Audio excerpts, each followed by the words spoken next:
Oke.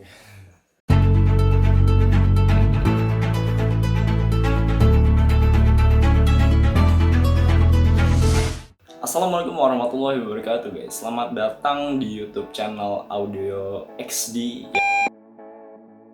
Nah, kenapa namanya Swiper XD. Audio XD? Tadinya kita nih punya dua channel, yang satu Hadian Dayan, yang satunya Audio Swiper. Yang Audio Swiper gak bisa dimonet karena semua videonya tuh berisi lagu. Jadi kami memutuskan untuk berpindah konten. Kenapa nggak digabung aja? Nah, jadi gitu singkatnya cuy. Jadi sekarang ini gue akan mereview sebuah paket yang baru saja tadi siang jam 3 datang. Gede banget. Penasaran apa? Oke, langsung aja kita masuk. Oke, jadi ini sebenarnya adalah gaming case dari Cube Gaming. Tepatnya adalah Cube Gaming Hall, gaming case dari Cube Gaming yang terbaru ya, dimana baru saja rilis tidak lama, mungkin ya sebulan yang lalu gitu. Kebetulan desainnya bagus dan menurut saya ini masuk dalam kategori selera saya, makanya saya beli. Oke, yang pertama kita langsung ke bagian depan aja ya cuy. Ada mau ikut-ikutan nge-review. Oke, balik lagi. Jadi sesuai dengan namanya, Cube Gaming Hall ini mengambil nama berdasarkan aksen bolong-bolong dari tampilan depannya ya. Kalian bisa lihat sendiri, bolong-bolongnya itu mirip bolong-bolong dari Tripobia, tapi itu beda jauh cuy. Menurut saya untuk airflow ini sangat tidak bermasalah ya, malah jauh lebih bagus dibanding dengan case-case yang lain. Malah diberikan desain dengan front panel akrilik atau kaca gitu, jadi kan airflow-nya nggak bagus lah ya. Nah, kita sekarang pindah ke samping ke bagian utamanya, yaitu side panel acrylic. Di sini jelas banget bedanya generasi yang terbaru sekarang dengan generasi yang lama atau Cube Gaming Drux itu Drux. Nah, di sini kalian bisa lihat ada logo Cube Gaming. Logonya terkesan premium juga cuy. Warnanya agak-agak shiny gold atau silver gitu. Gue juga kurang jelas lihatnya. Untuk tempered glassnya di sini dibekali dengan tempered glass tebal 4 mm. Jadi jangan khawatir untuk kalian yang takut pecah atau terkena benturan yang tidak disengaja. Ya banyak kasus lain lah. Apalagi untuk kalian yang beli casing online kan, pastinya dikirim dengan kurir. Jadi kalian jangan khawatir ya, karena gue juga ngirim case ini dengan paket JNE JTR. Jadi udah pasti ini aman cuy. Oke, untuk selanjutnya kita masuk ke bagian belakang. Nah, di bagian belakang ini kalian bisa lihat dengan jelas di situ terdapat 7 expansion slot yang tidak bisa dilepas, melainkan harus dipatahin. Menurut gua cukup disayangkan, tapi ya mau gimana lagi cuy, kan PC case ya. Jadi kayak kita nggak bisa berharap lebih dengan panel PCIe yang bisa dicopot. Itu sih udah masuk ke high budget lah. Untuk fan belakang sendiri kita bisa lihat di sini terdapat slot fan 120 mm atau 12 cm yang bisa di-adjustable, bisa diarahin ke bawah atau atas gitu. Jadi kita nggak perlu takut untuk nggak compatible, khususnya sih untuk water cooler ya yang berukuran 120 mm.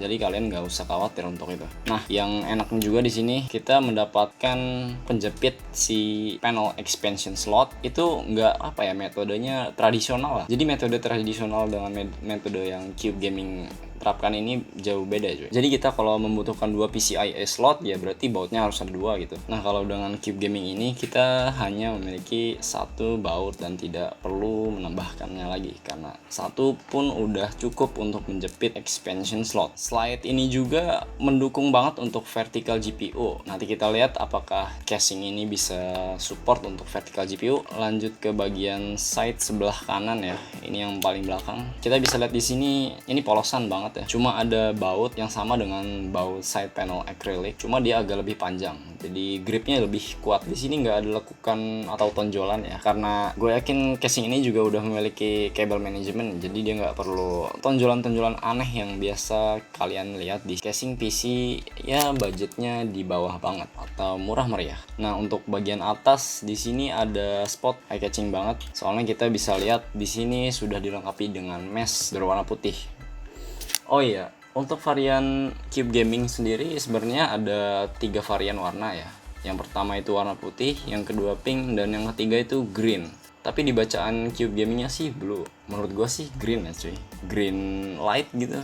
Soalnya terang banget, bukan blue, bukan green juga. Nah, untuk meshnya sendiri sih menurut gue build quality-nya bagus, nggak mudah tertekuk gitu. Untuk magnetiknya juga nggak terlalu kuat, nggak terlalu lemah, jadi optimal cuy menurut gua. Jadi kita bisa lihat di sini dia mendapatkan 3 button. Yang pertama itu button power, nah yang kedua itu reset seperti biasa. Yang ketiga ini itu penambahan menurut gua, itu ada LED untuk switch. Biasanya untuk LED power switch ini disediakan khusus untuk fan RGB yang nggak mempunyai sinkron dengan sistem Mobo-nya. Yang di bagian kanan kita bisa lihat di situ ada LED dari SATA dan LED dari disk. Untuk yang sebelah kanan kita bisa lihat normal lah, ada mic dan headset dilengkapi dengan USB 2. Yang spesial di sini kita dapat satu port USB Gen 3, jadi jauh lebih cepat. Oke, untuk bagian bawahnya ini kita bisa lihat di sini dilengkapi dengan pad khusus untuk penahan beban dari si casing ini berserta isinya. Nah, padnya sendiri terbuat dari foam dicampur dengan karet, jadi empuk dan mempunyai grip yang cukup kuat untuk menahan getaran. Tapi sayangnya di sini kita tidak dapat mesh yang seperti kalian bisa lihat di atas. Tapi di sini gue juga nggak tahu ya, apakah cuma unit gue doang yang nggak dapet mesh. Soalnya di sini ada slip gitu ya, buat slip on gitu. Itu mungkin aja untuk mesh ya. Gue juga nggak tahu apa gunanya itu. Mungkin kalian bisa jelaskan di kolom komentar jika kalian ada yang pernah beli casing ini atau kalian pernah lihat langsung di tokonya. Silahkan komen di bawah.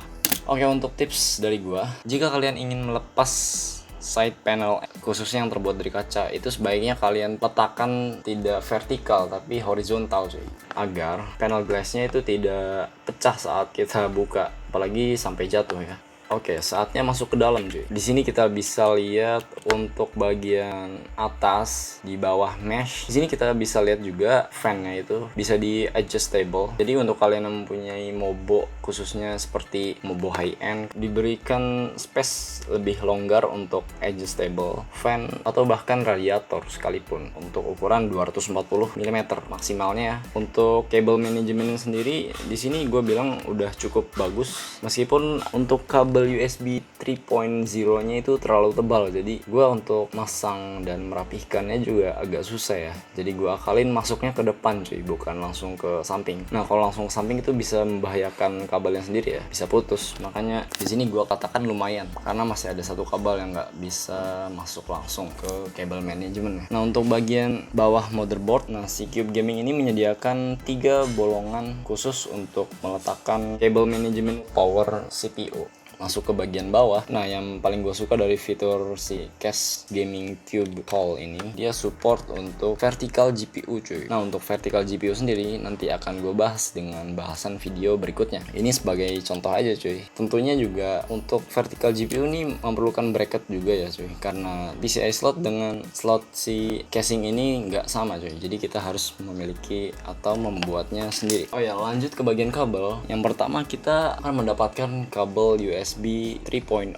Yang kedua itu power switch, ya pasti ada lah di semua casing. Yang ketiga itu adalah kabel LED switch. Nah, yang keempat itu reset switch. Yang kelima adalah HDD LED. Nah, yang keenam itu power LED. Terakhir itu kita mendapatkan 2 kabel, yaitu USB 2.0 dan audio. Di situ ada mic dan speaker. Oke, kita masuk jauh lebih dalam lagi ya. Di sini kita bisa lihat ada bracket untuk HDD ataupun SSD. Dan untuk cable management sendiri dia diperlukan perekat lagi, atau gue biasa menyebutnya sungut. Nah, kita lanjut bongkar ke bagian front panelnya. Di sini kita mendapatkan clip untuk front panel, jadi kita nggak perlu ngebaut ya untuk front panelnya. Kita tinggal lepas aja karena di situ ada clipnya. Gue juga saranin nyopotnya jangan terlalu pakai kekuatan ya cuy, karena kalau maksa banget dia bisa ngerusak si clipnya tersebut. Nah, untuk placement fan-nya sendiri dia bisa support hingga 7 slot expansion fan. Depan 3, di atas 2, di belakang 1, dan di bawah 2 cuy. Nah, untuk desain dari front panelnya ini gue nilai 100 dari 100 ya, karena gue emang penggila performance below everything. Performa di atas segalanya cuy. Percuma kalian memakai casing PC mahal-mahal, cuma airflow-nya itu bad dikarenakan front panelnya itu tertutup. Nah, untuk casing ini jauh banget dari kata bad airflow. Nah, itu adalah salah satu alasan mengapa gue sangat menyukai casing ini cuy. Dan gue menyarankan kalian untuk mempertimbangkan casing ini masuk ke dalam list PC budget gaming. Apalagi di sini udah support vertical GPU ya cuy. Nah, tak lupa juga untuk packaging dari Cube Gaming Hall ini dia disertai disertakan dengan buzzer ya. Gue juga kaget gitu, kok casing disertai dengan buzzer coy. Harusnya kan bukannya Mobo ya yang disertai dengan buzzer. Cuma ini makasih banget loh Cube Gaming udah dikasih buzzer tambahan. Untuk bautnya sendiri ini gue katakan sangat-sangat lengkap cuy. Oke guys, jadi gimana review singkat ya nggak bisa dibilang review singkat juga ya, karena tadi gue udah jelasin sampai detail banget. Ya nggak terlalu detail juga ya, mungkin karena gue juga belum pro. Casing ini bisa dibilang casing yang baik atau terbaik di kelasnya, karena casing ini udah memiliki berbagai fitur yang banyak, lengkap, dan juga aksesorisnya juga menurut gue ya sangat lengkap cuy. Dia udah dilengkapi buzzer dan cadangan mounting baut dari si motherboard. Kabelnya juga menurut gua ini ya udah lumayan lengkap ya. Dia udah ada USB 3 di depan, LED switch untuk kalian yang ingin tahu LED switch itu apa. Video berikutnya itu akan gua buat dengan 3 ini ya cuy. Ya, nanti aja lah. Dan untuk Cube Gaming, menurut saya sih ini udah bagus, cuma ada satu kekurangan pada bagian belakang atau bawahnya ini. Pada budget PC di rank 300-400 ribu itu dia biasanya udah dilengkapi dengan mesh di bagian bawah agar tidak ada debu yang masuk pada PSU-nya. Mungkin Cube Gaming sendiri bisa untuk ini udah bagus, cuma ya mungkin bisa dipertimbangkan untuk penambahan mesh pada bagian bawah PSU tersebut. Mau ikut-ikutan review cuy. Oke, mungkin segitu aja dari gua. Bila kalian suka dengan video ini atau video ini kurang menarik, bisa kalian komen di bawah, di like atau dislike, dan jangan lupa subscribe untuk kalian yang belum